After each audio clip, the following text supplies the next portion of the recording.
संतोष देशमुख प्रकरणात भाजपचा हात आहे का अशी शंका खासदार संजय राऊतांनी व्यक्त केली। जरांगेंच्या आंदोलनाची धार कमी करण्यासाठी सुरेश धसांना पुढे आणलं, धसांनी देशमुख कुटुंबाच्या अश्रूंचा बाजार केला अशी टीका राऊतांनी केली आहे। संजय राऊतांचा आरोप म्हणजे शुद्ध वेडेपणा आहे। संतोष देशमुख हत्या प्रकरणात राजकारण करू नका असं प्रत्युत्तर चंद्रशेखर बावनकुळेंनी दिलं। अंजली दमानी यांनी ऑनलाईन मागवलेल्या युरियाच्या बाटल्यांची ऑर्डर कंपनीकडून रद्द करण्यात आली। दरम्यान ऑर्डर माझ्यापर्यंत पोहोचण्यापूर्वीच थांबवण्यात आली असा गंभीर आरोप अंजली दमानी यांनी केला। सत्ताधारी आणि विरोधकांकडूनही धनंजय मुंडेंच्या राजीनाम्याची मागणी होते। यावर महसूल मंत्री चंद्रशेखर बावनकुळे यांना प्रश्न विचारल्यानंतर त्यांनी थेट भाष्य करणं टाळलंय। अजित पवार आणि धनंजय मुंडे यांचा तो खासगी प्रश्न आहे, त्यामुळे त्यावर मी बोलणार नाही असं बावनकुळे म्हणाले। मंत्री धनंजय मुंडेंमुळे सरकारची अडचण होते का यावर उत्तर देणं मंत्री चंद्रकांत पाटलांनी टाळले। स्थानिक स्वराज्य निवडणुकीबाबत कोणीही वक्तव्य करू नये असा सल्ला चंद्रकांत पाटलांनी दिला। धनंजय मुंडे दोषी नसतील म्हणून राजीनामा देत नसतील, याआधी अनेक ओबीसी नेत्यांवर आरोप झालेले मात्र सिद्ध झालेले नाहीत असं बबनराव तायवडे म्हणाले। मात्र धनंजय मुंडे दोषी असतील तर जन्मठेप किंवा कडक शिक्षा व्हावी अशी मागणी तायवडेंनी केली। बीडच्या मस्साजोगमध्ये आज दुपारी महत्त्वपूर्ण बैठक होणार आहे। देशमुख यांच्या हत्या प्रकरणी मस्साजोगचे ग्रामस्थ आणि देशमुख कुटुंब आंदोलनाची पुढची दिशा ठरवण्यासाठी बैठक घेतात।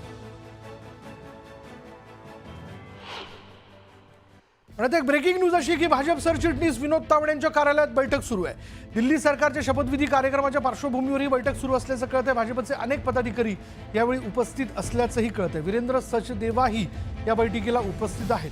त्यामुळे दिल्ली सरकारमध्ये कोण कोण असणार मंत्री, कोण शपथ घेणार याबद्दलचा निर्णय घेण्याकरता किंवा एकूणच शपथविधी सोहळ्याबद्दलची बैठक जी आहे त्याच्या आयोजनाच्या संदर्भातली ही भाजप सरचिटणीस विनोद तावडेंच्या कार्यालयात सुरू आहे।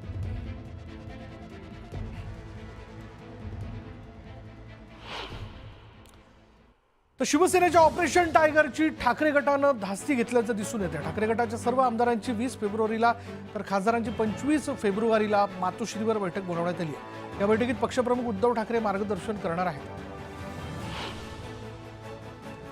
पालिका निवडणुकीच्या पार्श्वभूमीवर उद्धव ठाकरे ॲक्शन मोडवरती आले। ठाकरे गटाची मातोश्रीवर आज महत्त्वाची बैठक पार पडते। या बैठकीत संघटनात्मक बांधणीबाबत चर्चा केली जाईल। उद्धव ठाकरे सत्तेत असताना आम्हाला किती निधी दिला, आमची किती कामं थांबवली, आता तेच औषध तुम्हाला पाजलं जात आहे म्हणून तुम्हाला कडू लागतंय अशी टीका करत नितेश राणेंनी विनायक राऊतांना उत्तर दिलं। अशा सुक्या धमक्या ठाकरेंना द्या, आम्हाला नको असं नितेश राणे म्हणाले।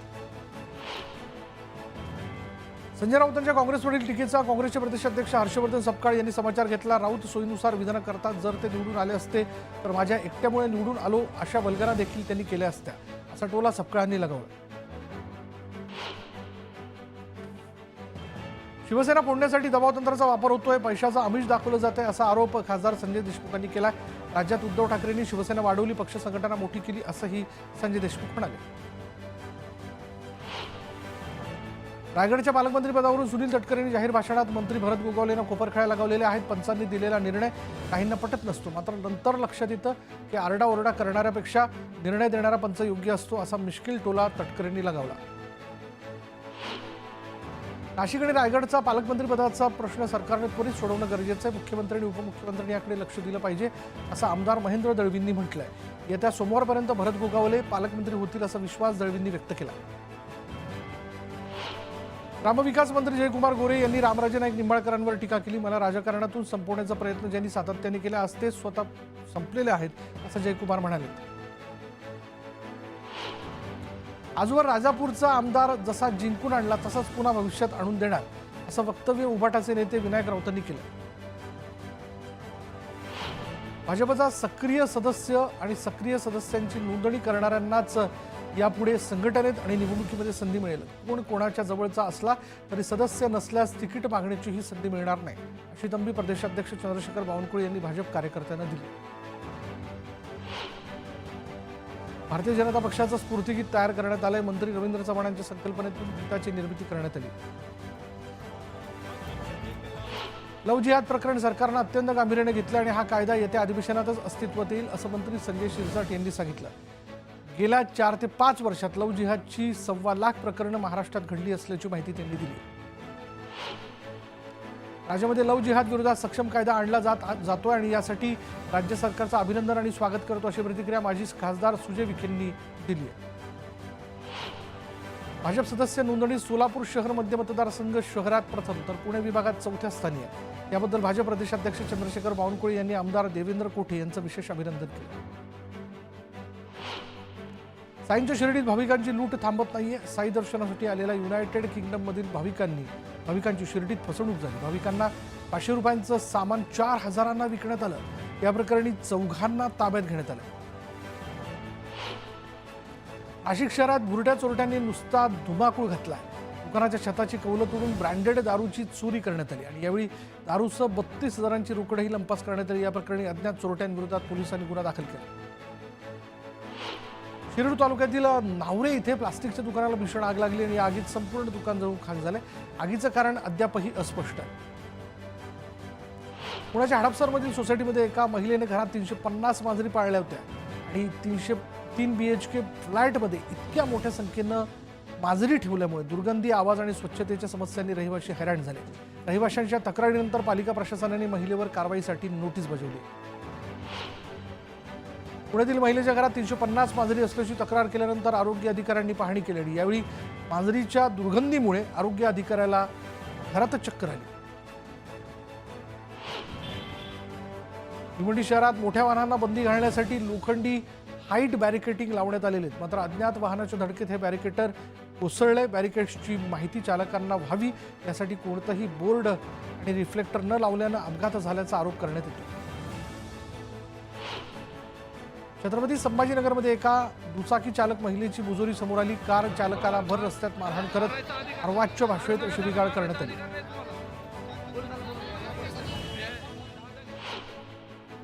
खंडपीठ कृती समितीकडून कोल्हापुरात आमरण उपोषण करण्यात आलं. तब्बल 38 वर्ष मुंबई उच्च न्यायालयाचं खंडपीठ कोल्हापुरात व्हावं यासाठी लढा सुरू आहे. तरी देखील अद्याप मागणी पूर्ण झाली नसल्यानं आंदोलन करण्यात आलं. व्यावसायिक अभ्यासक्रमांच्या प्रवेशासाठी घेण्यात येणाऱ्या CET परीक्षांचं अंतिम वेळापत्रक जाहीर करण्यात आलं. त्यानुसार MHT CETच्या PCB गटाची परीक्षा 9 ते 17 एप्रिल तर PCM गटाची परीक्षा 19 ते 27 एप्रिल दरम्यान होणार आहे. पुण्यातील कमाल तापमानात वाढ झाली असून तापमान 36 अंशांवर गेले. त्यामुळे सकाळच्या वेळेस गारवा आणि दुपारी उष्णता अशी स्थिती निर्माण झाल्यानं पुणेकर चांगलेच हैराण झाले. नवी मुंबईत वारंवार होणाऱ्या ड्रग्ज तस्करीबाबत नवी मुंबई पोलीस आणि APMC मार्केट जबाबदार असून यात काही राजकीय कनेक्शन असण्याचीही शक्यता आहे असा आरोप आमदार महेश शिंदेंनी केला आणि या प्रकरणी चौकशी करण्यात यावी अशी मागणी महेश शिंदेंनी केली. संभाजीनगरमधील टाकळी जिवरग इथल्या जिल्हा परिषद शाळेतील शिक्षक शाळेवर उपलब्ध नसल्याची तक्रार केल्यानंतर शिक्षकाने धमकी दिली. सरपंचाला शाळेसमोरील रस्त्यावर अडवून शिवीगाळ करत हातपाय तोडण्याची धमकी शिक्षकाने दिली. तुळजापुरात पार्किंगच्या नावाखाली वसुली करण्यात येत असल्याची बातमी न्यूज 18 लोकमतला दाखवतात. जिल्हा प्रशासनानं गंभीर दखल घेतली. यावेळी पालिका मुख्याधिकाऱ्यांनी नोटीस काढली आहे. 24 तासांच्या आत खुलासा करत उत्तर न दिल्यास निलंबनाची कारवाई करण्याचा इशारा देण्यात आला. छत्रपती संभाजीनगर जिल्हा परिषद अंतर्गत जिल्ह्यात सुरू असलेल्या पाणी पुरवठा विकास योजनांची माहिती देण्यासाठी अंबादास दानवेंनी आढावा बैठक घेतली आणि यावेळी पाणी पुरवठा मिळावा यासाठी आलेल्या निधीची माहिती दानवेंनी घेतली. पालघरच्या ग्रामीण भागातील मटण विक्रेत्यांकडून नागरिकांच्या जीवाशी खेळ सुरू आहे. विक्रीसाठी दुकानात ठेवलेल्या मटणावर कुत्र्यांनी ताव मारला आणि हा धक्कादायक प्रकार कॅमेऱ्यात कैद झालाय आणि दुकानदारावर कारवाईची मागणी केली जाते. धुळे जिल्ह्यात यंदा मोठ्या प्रमाणात तूर लागवड झालेली आहे आणि जिल्ह्यात आता तूर काढणीला वेग आला असून पारंपरिक पद्धतीने तूर काढताना शेतकरी दिसून येत आहेत. रत्नागिरी जिल्ह्यातील मांदिवली पंचक्रोशीत हापूस, आंबा, काजूच्या बागा आहेत आणि या परिसरात बॉक्साईट मायनिंग प्रकल्प झाल्यास आंबा काजू पिकावर परिणाम होण्याची शक्यता असल्यानं प्रकल्पाला स्थानिकांनी विरोध केला आहे. प्रस्तावित प्रकल्प हटवा आणि मांदिवली गाव वाचवा असा नारा स्थानिकांनी दिला. अमरावती जिल्ह्यातील कृषी महोत्सवाचं आयोजन करण्यात आलेलं आहे आणि यात 1.5 दिवसात 24 लाखांची उलाढाल झाली. यावेळी शेतकऱ्यांच्या मार्गदर्शनासाठी 288 स्टॉल्स लावण्यात आले. वाशिम जिल्ह्यातील शेतकऱ्यांनी घेतलेल्या बीजवाई कांद्याचं पीक सध्या बहरतंय. मात्र पिकाला फुलधारणा झाली नसल्यानं परागीकरणासाठी मधमाशा फिरकत नसल्यानं शेतकरी चिंतेत सापडले. त्यामुळे कांदा बीज उत्पादनात घट होण्याची शक्यता आहे. गोंदिया जिल्ह्यात सध्या रब्बी हंगामातील धान पीक रोवणीला वेग आलाय आणि त्यामुळे भात पिकाची रोवणी अंतिम टप्प्यात आलेली आहे. सगळीकडे शेतकऱ्यांची लगबग पाहायला मिळते. यवतमाळ जिल्ह्यात सध्या उन्हाच्या कडाक्याने जंगलात पानगळ झालेली आहे. मात्र दुसरीकडे रानात पळस बहरल्यानं निसर्गावर केशरी रंगाची चादर पसरली आहे. कोट्यवधींचा खर्च करून जलजीवन मिशन योजनेद्वारे पाणीपुरवठा केल्याचा दावा सरकारमार्फत करण्यात येतोय. मात्र नंदुरबार जिल्ह्यातील केलापाणी गावात मात्र एक हंडा पाण्यासाठी ग्रामस्थांना जीव घेणा प्रवास करावा लागतो. त्यातही झऱ्यातून निघालेलं गुणवत्ताहीन पाण्यावरती दिवस काढत असताना प्रशासनाचं मात्र याकडे दुर्लक्ष होत असल्यानं नागरिकांनी संताप व्यक्त केला. बुलढाणा जिल्ह्यातील अंतरज या गावात पाणीपुरवठा योजनेची पाण्याची टाकी कोसळली. पाणीपुरवठा योजनेचं काम निकृष्ट दर्जाचं असल्यानं टाकी कोसळल्याचा आरोप ग्रामस्थांकडून करण्यात येतोय. मच्छीमार बांधवांना न्याय मिळवून देत त्यांची 700 कोटींची कर्जमाफी करून दाखवणारच अशी ग्वाही राहुल नार्वेकर यांनी कोळी बांधवांना दिली. वाशिम जिल्ह्यात महात्मा गांधी राष्ट्रीय ग्रामीण रोजगार हमी योजनेअंतर्गत 5 लाखाचा अनुदान सिंचन विहिरींसाठी मंजूर करण्यात आलं आहे.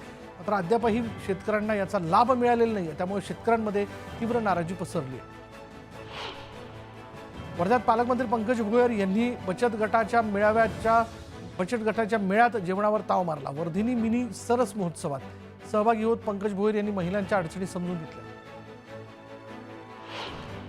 नाशिक जिल्ह्यात तब्बल 66,000 शालेय विद्यार्थी विविध आजारांच्या विळख्यात असल्याचं समोर आलंय. बालस्वास्थ्य कार्यक्रमाअंतर्गत करण्यात आलेल्या आरोग्य तपासणीमध्ये ही धक्कादायक बाब समोर आल्यानंतर सर्व विद्यार्थ्यांवर शासनाच्या वतीनं मोफत उपचार केले जातील अशी ग्वाही शिक्षण मंत्री दादा भुसे यांनी दिली. छत्रपती संभाजीनगर पालिका प्रशासन निवडणुकीच्या तयारीला लागलेलं आहे. यावेळी माजी महापौर आणि उपमहापौरांची पालिकेत बैठक बोलावण्यात आली. माजी महापौर आणि नगरसेवकांशी प्रशासन चर्चा करणार आहे. धाराशिवमध्ये शेतकऱ्यांच्या अनुदानासाठी 70 वर्षीय शेतकऱ्यांनी आमरण उपोषण सुरू केले. दोषी अधिकाऱ्यांवर कारवाई करावी आणि मला माझं अनुदान मिळावं अशी मागणी शेतकऱ्यांनी केली. त्याला शासकीय कंत्राटदारांनी बेमुदत आंदोलन पुकारलेलं आहे. महाराष्ट्र शासनाने थकीत देयकं दिल्यानं कंत्राटी संघटना आक्रमक झालेल्या आहे. यंत्रसामुग्रीसह वाहनं कंत्राटदारांनी जप्त केली. अमरावती शहरातील अत्याधुनिक सार्वजनिक शौचालयाच्या मुद्द्यावरनं प्रहार संघटना आक्रमक झाली आहे. मागील 2.5 वर्षांपासून धुळकात पडलेलं शौचालय प्रहारानं कुलूप तोडून सुरू केलं आणि यावेळी बँड वाजवत पालिकेचा निषेध करण्यात आला. बदलापुरात एका भरधाव कारने महिलेला जोरदार धडक दिली आणि या धडकेत महिलेचा जागीच मृत्यू झाला. गुन्हा दाखल करत पोलिसांनी कार चालकाला अटक केली. श्रीरामपुरात सोशल मीडियावरून झालेल्या ओळखीतून 17 वर्षीय मुलीवर अत्याचार केल्याची धक्कादायक माहिती समोर येते. मुलीला लॉजवर नेत तिच्यावर अत्याचार करण्यात आला आणि या प्रकरणी पोलिसांनी गुन्हा दाखल केला असून आरोपीचा शोध सुरू आहे.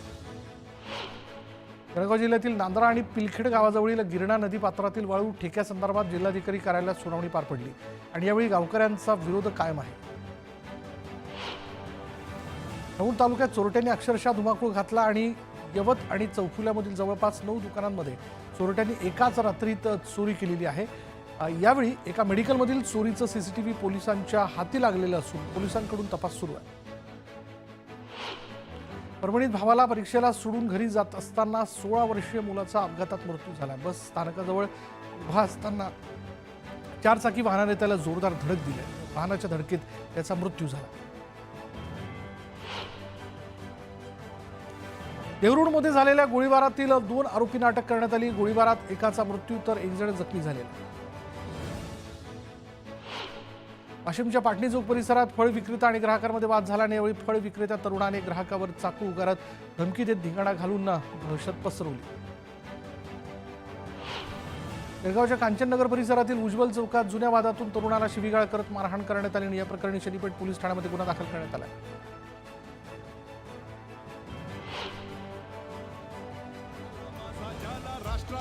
भारतीय जनता पक्षाचं स्फूर्तिगीत तयार करण्यात आलं. मंत्री रवींद्र चव्हाणांच्या संकल्पनेतून गीताची निर्मिती करण्यात आली. या गाण्यात पाश्चिमात्य संस्कृतीचं अंधानुकरण न करता तरुण पिढी आपली मूल्य जपताना दिसते. म्हणूनच हे गीत सोशल मीडियावरही ट्रेंड झालं.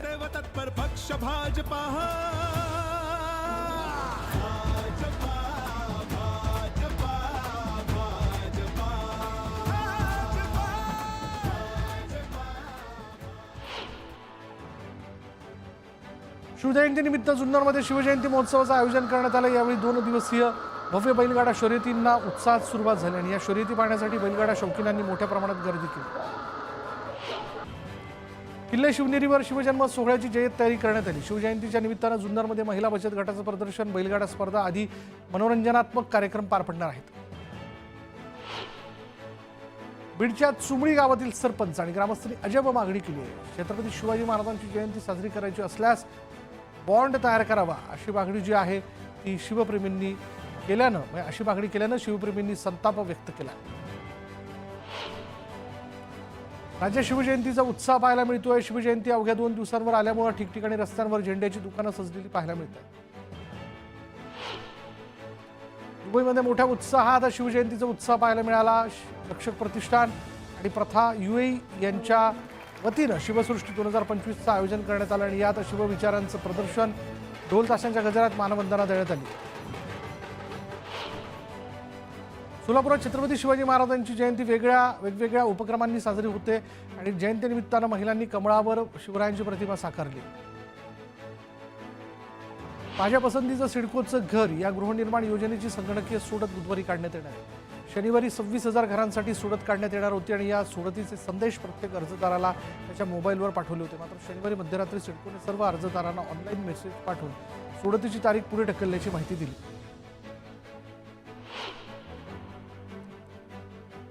आणि आता वेळ झाली का ब्रेकची। ब्रेक घेऊयात, पहा फक्त न्यूज 18 लोकमत।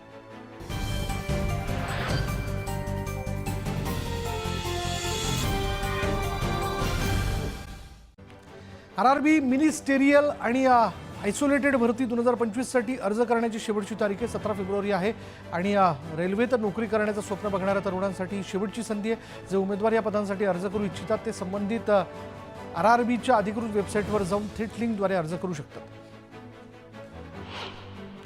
मुंबईमध्ये कोळशावर चालणाऱ्या भट्ट्यांमुळे प्रदूषण होत असल्यानं लवकरच कोळशावर चालणाऱ्या तंदूर चिकन आणि रोटीच्या भट्टीवर बंदी घालण्यात येणार आहे आणि या भट्ट्यांसाठी यापुढे इलेक्ट्रिक आणि PNGवर चालणाऱ्या शेगड्यांचा वापर करावा लागणार आहे। आरोग्य विभागाने राज्यातील कोणत्याही पानबिडी दुकानात सुटी सिगरेट किंवा बिडी विकायला बंदी केलेली आहे। मात्र आरोग्य विभागाच्या या आदेशाची अंमलबजावणी होताना दिसत नाही। आरोग्य विभागाने महापालिका, पोलीस तसंच जिल्हाधिकारी स्तरावर पाठपुरावा केला खरा, पण यातील कोणत्याच यंत्रणेची साथ मिळाली नाही असं आरोग्य विभागाच्या उच्चपदस्थांचं म्हणणं आहे। मुख्यमंत्री म्हणजे लाडकी बहीण योजनेबाबत सध्या पडताळणी सुरू आहे। याच धर्तीवर आता लाडक्या भावांसाठीच्या मुख्यमंत्री युवा कार्य प्रशिक्षण योजनेसाठी देखील निकषांवर बोट ठेवले जाते। पुढील टप्प्यात प्रशिक्षणासाठी अर्ज करणाऱ्या प्रत्येक तरुणासह मनुष्यबळाची मागणी करणाऱ्या आस्थापना उद्योगांचीही पडताळणी होणार आहे। कुंभमेळ्यासाठी प्रयागराज इथे जाणाऱ्या भाविकांना विना व्यत्यय आणि सुखकर प्रवास होण्यासाठी विशेष रेल्वेगाड्या सुरू केलेल्या आहेत। यासाठी मध्य रेल्वे, कोकण रेल्वे मार्गावरून विशेष रेल्वेगाड्या चालवण्यात येणार आहेत आणि ही गाडी रत्नागिरी, चिपळूण तसंच रोहा स्थानकामार्गे रवाना होईल।